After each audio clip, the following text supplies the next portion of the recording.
Shalom, selamat malam Bapak Ibu rekan-rekan para pejuang pendidikan Kristen di seluruh Indonesia. Senang sekali saya Susana Tuperisa kembali bisa menyapa Bapak Ibu semua, rekan-rekan semua dalam ruang virtual ini, di mana kita tentunya di setiap hari Kamis selalu menyajikan topik-topik yang bertajuk tentang pendidikan, terutama pendidikan Kristen ya.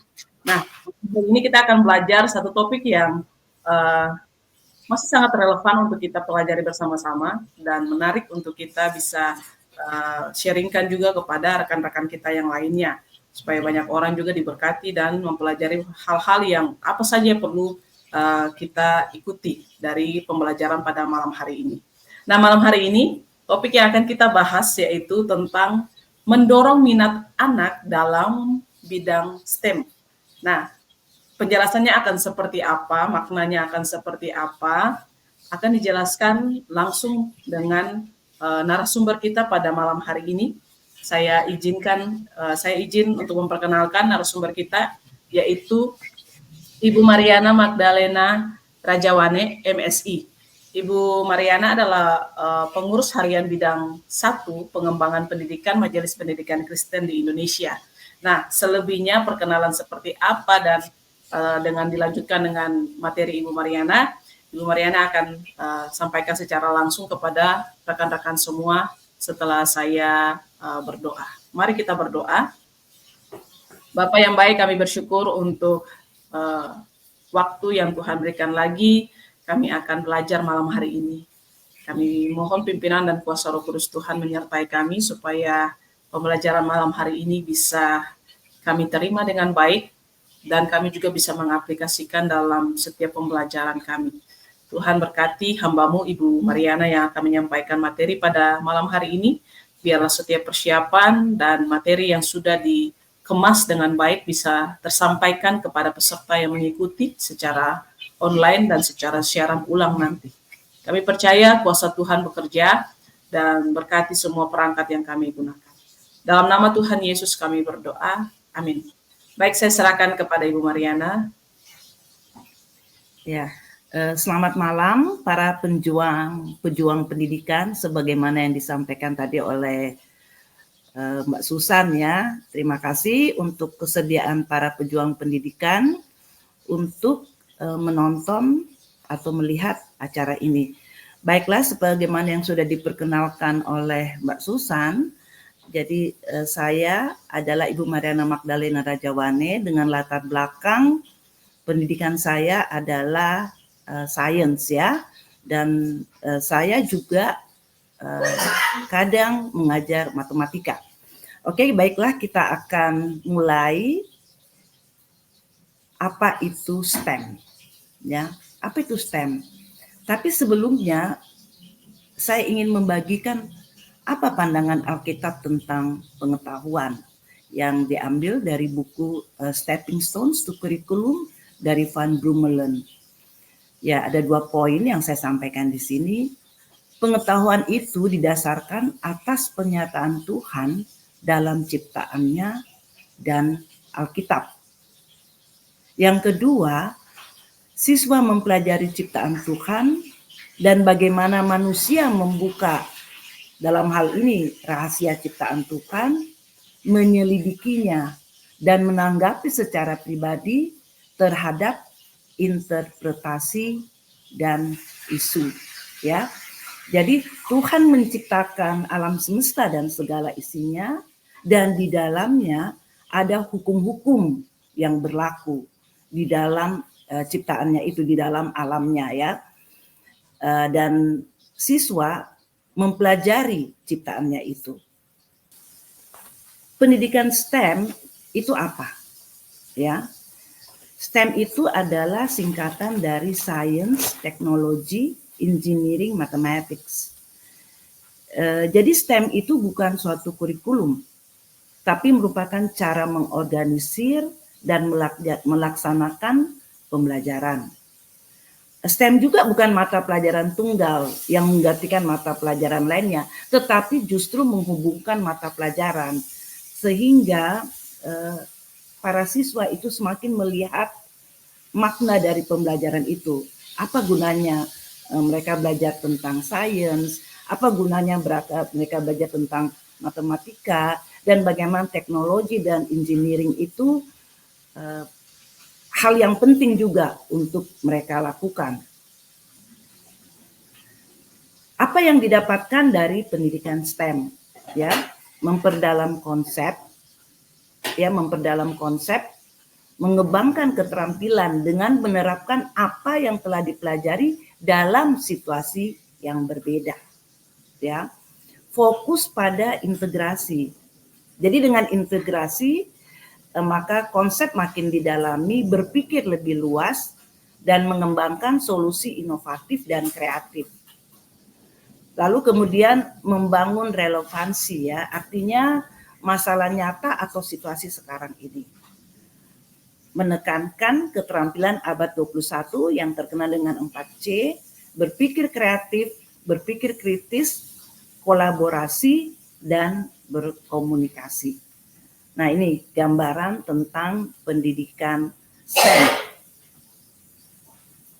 Nah, pembelajaran STEM itu kenapa kita perlu teknologi dan engineering, ya? Nah, sebenarnya tanpa disadari dalam kelas sains siswa-siswa itu menggunakan teknologi dan matematika. Contoh teknologi adalah menggunakan kaca pembesar, misalnya, atau menggunakan mikroskop, ya. Dan di dalam kelas sains, misalnya seperti fisika, itu pasti ada matematikanya. Nah, di dalam kelas matematika, siswa-siswa menerapkan matematika untuk menjelaskan sains dan menggunakan teknologi. Misalnya dalam kelas matematika, teknologi yang digunakan misalnya kalkulator atau aplikasi, ya, aplikasi tertentu di dalam matematika. Dan kita lihat bahwa STEM itu dapat menggabungkan 2 atau 3 atau 4 disiplin, ya. Nah, ini menarik sekali, ya. Apa itu tahu? What is knowing, ya? Karena ini penting sekali di dalam pendidikan, di dalam pembelajaran. 2 kata Yunani yang digunakan dalam Alkitab itu adalah oida dan ginosko, ya. Nah, ginosko itu artinya mengetahui karena mempunyai pengalaman dalam hal ini tentang hubungan, ya. Jadi mempunyai pengalaman dalam hubungan, kalau digunakan misalnya hubungan dengan Tuhan. Nah, kata Yunani yang digunakan dalam pendidikan untuk mengetahui itu adalah episteme, yaitu mengetahui karena punya pengalaman dan nalar. Maka kita lihat bahwa mengetahui itu tidak sekedar mengetahui, tapi mengetahui itu karena kita punya pengalaman. Kalau kita punya pengalaman berarti kita tahu. Dan kalau kita tahu, kita dapat menjelaskan. Dan kalau kita tahu, kita dapat menerapkannya. Maka ini penting sekali pengertian knowing itu, pengertian mengetahui itu.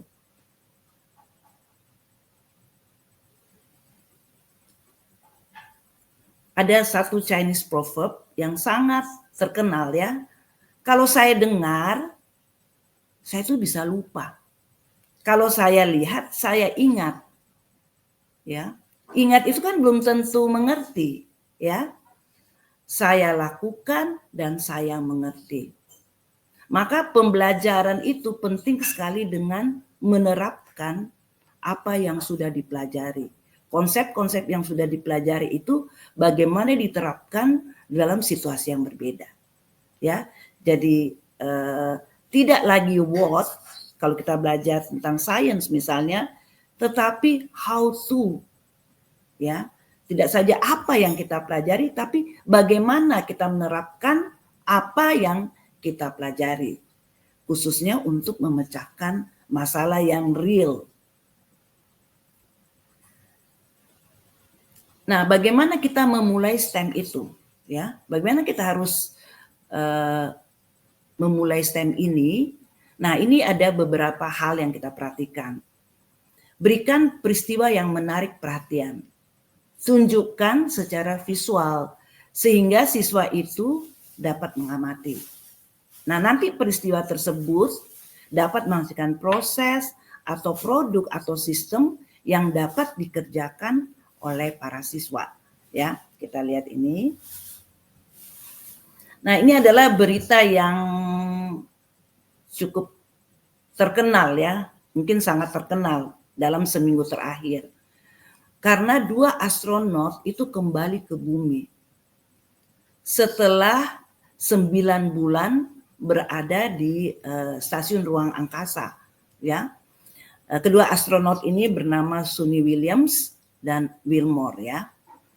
Nah, yang luar biasa dari hal ini adalah mereka tuh dijemput, ya, dijemput oleh SpaceX untuk kembali ke bumi. Jadi mereka tuh tidak bisa kembali ke bumi, ya. Mereka itu tidak bisa kembali ke bumi karena rusak, ya. Kendaraan yang membawa itu rusak, ya. Jadi tadinya rencananya tinggalnya hanya sekitar 1 minggu menjadi 9 bulan, ya, di International Space Station. Nah, International Space Station ini beroperasi pada ketinggian 400 km di atas bumi. 400 km di atas bumi. Pesawat terbang komersil itu bisa mencapai ketinggian maksimum kira-kira hanya 12,6 km.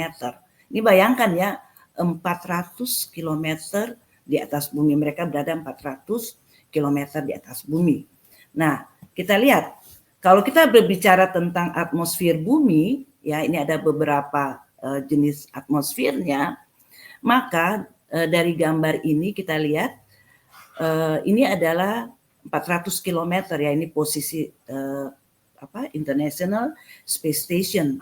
Lalu kalau pesawat terbang ini ada di bawahnya, ya. Lalu kita ingat Mazmur 103 ayat 11 mengatakan, tetapi setinggi langit di atas bumi, demikian besarnya kasih setianya atas orang-orang yang takut akan Dia. Bayangkan ya, kalau kita berada di pesawat terbang, ya, yang pernah melakukan perjalanan pesawat terbang, itu kalau kita lihat ke bawah kita udah merasa tinggi sekali. Bahkan kita mungkin tidak bisa lagi melihat ke bawah karena saking tingginya. Padahal itu ketinggian yang maksimal adalah 12,6 km. Pesawat ruang angkasa ini 400 km, International Space Station. Dan kalau kita bicara atmosfer bumi, ternyata itu ketinggiannya bisa sampai ribuan kilometer. Sebegitunya kasih setia Tuhan atas kita, tak terbayangkan, begitu besar dan sebenarnya tidak terbatas. Jadi kita lihat bahwa ketika kita mempelajari sains, kita bisa melihat apa yang Tuhan katakan. Misalnya dalam hal ini tentang langit di atas bumi, ya. Tuhan itu menggambarkan betapa besarnya kasih setia Tuhan atas kita. Jadi kalau kita mengetahui dengan tepat, ya, bumi ini, maka kita bisa membayangkan kasih setia Tuhan itu, karena kita punya gambaran. Ternyata langit itu tidak setinggi ketika kita berada di dalam pesawat terbang. Ternyata jauh lebih tinggi daripada itu. Begitulah kasih setia Tuhan. Nah, sekarang pertanyaan selanjutnya adalah bagaimana astronot mencapai stasiun ruang angkasa? Maka ini sesuatu yang luar biasa ya. Bayangkan mencapai ruang angkasa. Itu berarti karena kita punya otak yang hebat, otak yang luar biasa yang Tuhan berikan kepada kita. Ya, kita tahu bahwa kita diciptakan serupa dengan gambar Tuhan. Ya, kita punya intelijensia, kita punya kepandaian. Tetapi karena dunia jatuh dalam dosa, maka ada banyak akibatnya. Nah, bagaimana astronot mencapai stasiun ruang angkasa bisa dilihat dari gambar ini ya. Ini ada 2 tahap ya. Pertama diluncurkan, kemudian ada bagian yang lepas, dan akhirnya bagian tersebut akan menuju ke orbit yang telah ditetapkan. Ini hebat sekali ya, kita melihat kemajuan teknologi, kemajuan ilmu pengetahuan. Tapi kita jangan lupa bahwa yang memberikan kepandaian itu adalah Tuhan. Dan sebagai guru, sebagai siswa, maka kita perlu mengoptimalkan kemampuan yang Tuhan berikan kepada kita. Kemampuan akademik, intelek itu, apapun potensi itu perlu kita kembangkan.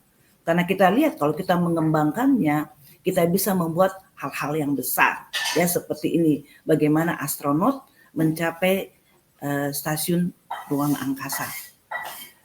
Ya, nah saya kembali lagi ke pembelajaran STEM. Tadi kita sudah memulai ya, kita sudah memulai pembelajaran STEM dengan cara kita menunjukkan bagaimana 2 astronot itu dijemput ya dari ruang angkasa kembali ke bumi ya. Nah, kemudian untuk pembelajaran STEM-nya, pemahaman konsep dan keterampilan dalam matematika dan sains apa yang ingin kita berikan ya dalam STEM itu ya, tugas STEM itu. Nah, kita ingat yang disebut sebagai teknologi ini menurut definisi dari National Research Council adalah merupakan modifikasi dunia alamiah yang dibuat untuk memenuhi kebutuhan manusia. Jadi teknologi itu bisa dari hal yang sangat sederhana sampai hal yang sangat canggih, ya. Lalu kemudian ada engineering untuk memecahkan masalah. Kembali lagi, engineering dan teknologi bukan merupakan pelajaran tambahan ya, bukan. Ya, tadi kita memulai STEM ya seperti apa dengan kita memberikan berita tentang 2 astronot yang kembali ke bumi dijemput oleh SpaceX seperti itu. Dan sebenarnya dengan kita memberikan awalan seperti itu, tujuannya adalah anak-anak akan membuat roket ya yang membawa astronot ke ruang angkasa. Nah, ini adalah teknologi roket ya. Seperti ini kita lihat ada semburan ya. Karena roket itu bekerja dengan memanfaatkan pembakaran gas, nanti itu mendorong roket naik ke atas. Nah, seperti itu. Nah, ini kita tunjukkan teknologi roket ya. Menunjukkan teknologi roket itu seperti apa. Nah, dengan gambar, dengan video. Sesuai dengan tingkatan atau jenjang para siswa ya, SD atau SMP misalnya atau SMA ya. Nah, kemudian kita tunjukkan roket itu. Karakteristik roket itu ya. Karena kita mau memancing rasa ingin tahu siswa dan membuat mereka berpikir untuk mendesain suatu roket. Nah, perhatikan desain roket. Kenapa roket itu berbentuk silinder ya? Terus kenapa ujungnya harus runcing? Kenapa ada siripnya? Dan bagaimana roket itu terdorong? Ya. Nah, ini pertanyaan-pertanyaan yang kita stimulasikan siswa untuk mereka memikirkan hal ini. Lalu kita masukkan konsep sains. Konsep sains untuk roket ya, konsep sains untuk roket itu adalah menggunakan hukum Newton ya, hukum 1 Newton, hukum 2 Newton dan hukum 3 Newton ya. Nah, kemudian gaya-gaya apa yang bekerja pada roket ya, ini ada 4 gaya, yaitu gaya dorong, terus kemudian ada gaya gesek udara ya, kemudian ada gaya berat. Nah, seperti itu ya. Jadi konsep sainsnya itu dijelaskan kepada para siswa, tentu saja dengan memberikan pertanyaan, memberikan ilustrasi, memberikan analogi supaya memancing mereka untuk berpikir. Konsep matematikanya apa nanti? Konsep matematikanya siswa akan mengukur jarak tempuh roket ya. Siswa juga bisa mengukur sudut peluncuran roket. Lalu siswa bisa berbicara atau mendiskusikan apa keistimewaan dari bentuk silinder. Nah, seperti itu ya. Jadi konsep sainsnya sudah, konsep matematikanya sudah, teknologinya sudah tadi kita sampaikan di awal ya. Nah, baru kita meminta mereka, ini bagian engineering design process ya. Coba buat roket yang dapat terbang sejauh 1,5 meter dengan menggunakan udara sebagai pendorong. Ya, udara dalam hal ini dengan menggunakan sedotan ya. Jadi udara dihembuskan lewat sedotan. Nah, langkah-langkahnya adalah mereka membayangkan dulu, imagine. Lalu mereka merencanakan, ya. Lalu mereka menciptakan, para siswa menciptakan, lalu para siswa memperbaiki desainnya itu, lalu membagikannya. Nah, ini adalah rangkaian proses untuk melakukan engineering design proses, ya. Nah, ini saya tunjukkan ya. Dalam desain engineering ini ya, jadi kadang ada kayak prototipenya dulu ya. Oh, roket seperti ini. Nah, tapi ketika kita ingin membuat roket yang bisa terbang lebih jauh, maka kita pikirkan ya. Ya, ini saya tunjukkan ya. Ini ada roket, mudah-mudahan kelihatan. Nah, panjangnya bagaimana kalau saya ubah panjangnya? Bagaimana kalau saya ubah diameternya? Ya. Bagaimana kalau saya ubah bentuk siripnya? Bagaimana kalau saya ubah ukuran siripnya? Lalu kemudian bagaimana kalau saya gunakan lebih dari satu sedotan untuk meniup, ya? Ini nanti ya, ini dimasukkan ya, lalu ditiup. Ya. Lalu bagaimana sudut peluncurannya? Nah, terus diperhatikan juga apakah ada udara yang bocor dari hidung roket? Karena kan ini mengandalkan udara ya. Jadi kalau udaranya ada yang bocor, tenaga roket akan berkurang. Ya, ini adalah hal-hal yang dipikirkan oleh para siswa ketika mendesain roket, mendesain secara engineering ya. Nah, ini adalah gambar awalnya ya. Jadi kita membuat silinder dulu, lalu ujungnya itu di ujungnya yang satu itu dibuat pipih ya, nanti diselotip ya. Terus kemudian nanti dibuat ininya, kerucutnya ya, seperti itu. Nah, kemudian nanti dibuat siripnya ya, seperti ini ya. Nah, itu membuat roket, lalu nanti anak-anak akan mengukur ya, atau para siswa mengukur berapa jauh jangkauan roketnya ya. Ini hal yang sederhana tapi sangat menarik. Bagaimana dimulai dari sesuatu yang spektakuler, yaitu SpaceX menjemput 2 astronot ya dari ruang angkasa. Tetapi itu bisa ditunjukkan dalam kegiatan yang sederhana, yaitu membuat roket. Dan ini memancing imajinasi anak. Nah, ada lagi satu istilah baru, yaitu ada huruf A-nya, ya, STEAM. STEAM itu A-nya adalah art atau seni, ya. Nah, jadi seni itu manfaatnya apa? Nah, lihat ya, kalau roket ini kan ada unsur seninya ya. Ya, ini kelihatan jauh lebih indah, ya, jauh lebih indah.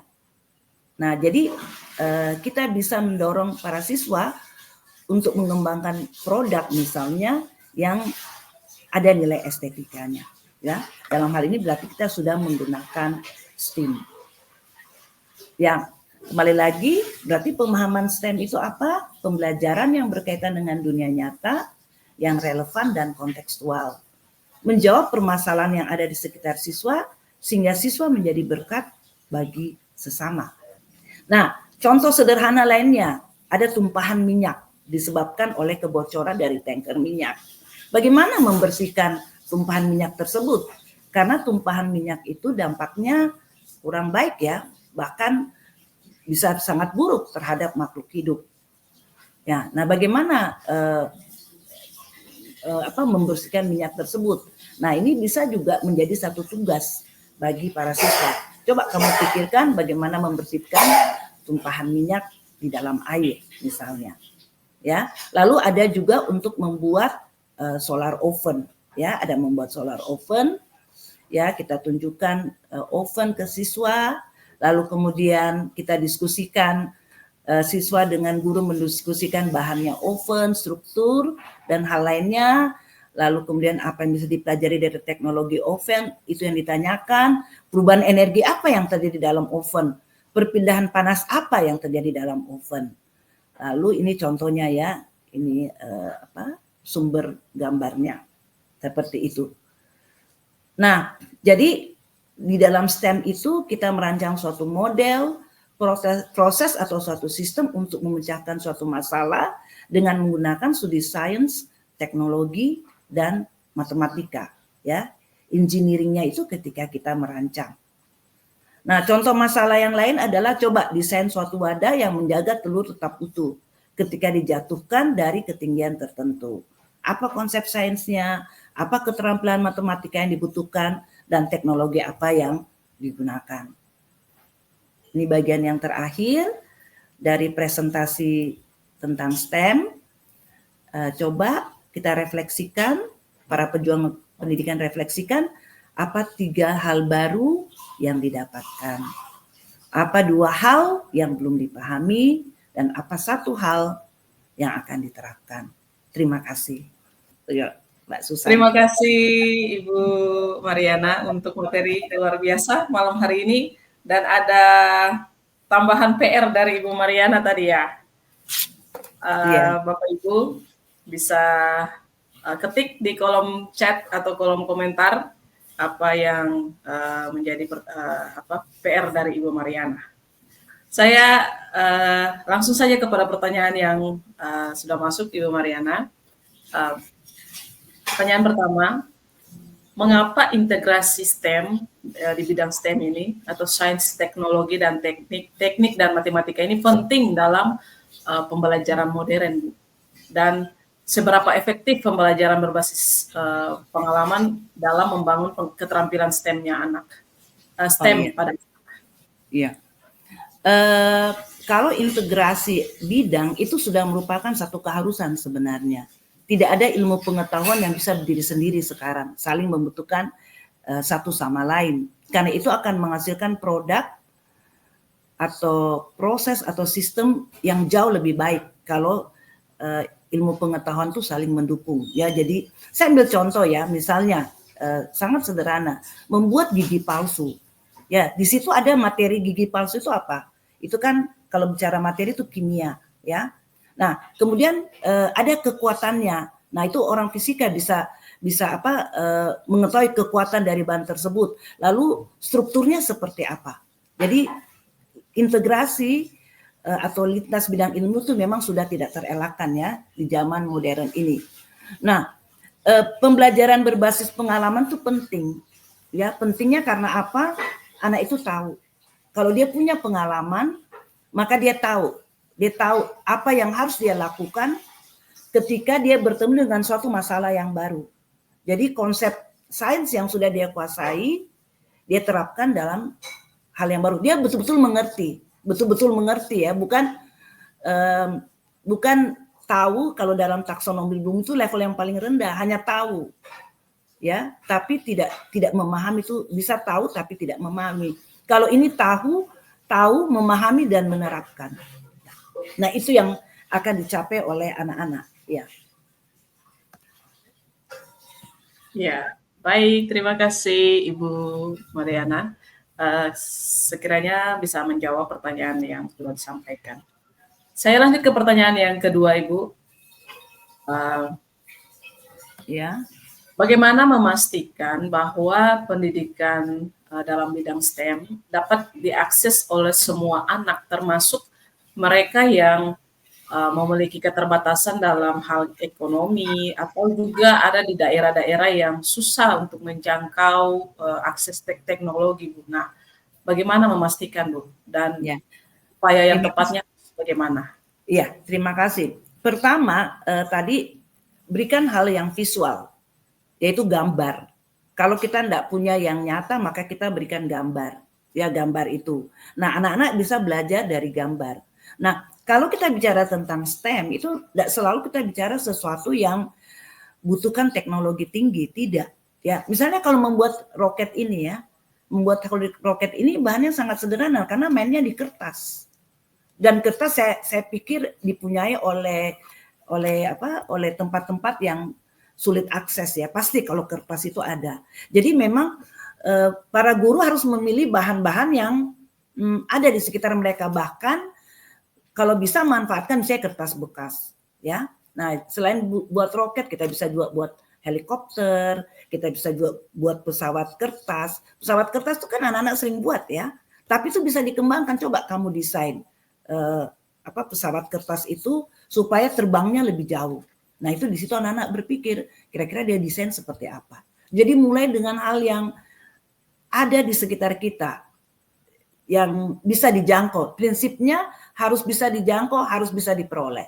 Itu prinsipnya. Ya. Baik, terima kasih Bu. Berarti memang betul-betul harus gurunya benar-benar mampu dan kreatif dan punya keterampilan juga ya Bu ya, untuk bisa memfasilitasi anak-anak juga ya, supaya bisa tertarik dalam bidang STEM. Kalau kita tadi Ibu sudah membahas bagian dari guru juga masuk dalam memfasilitasi anak-anak atau bisa dengan karya apa saja yang ada di sekelilingnya. Bagaimana dengan kurangnya sumber daya, Bu? Kan mungkin di daerah-daerah tertentu banyak murid yang tertarik, tapi guru juga terbatas atau sumber dayanya terbatas. Nah, bagaimana sekolah bisa mengatasi hal ini, Bu?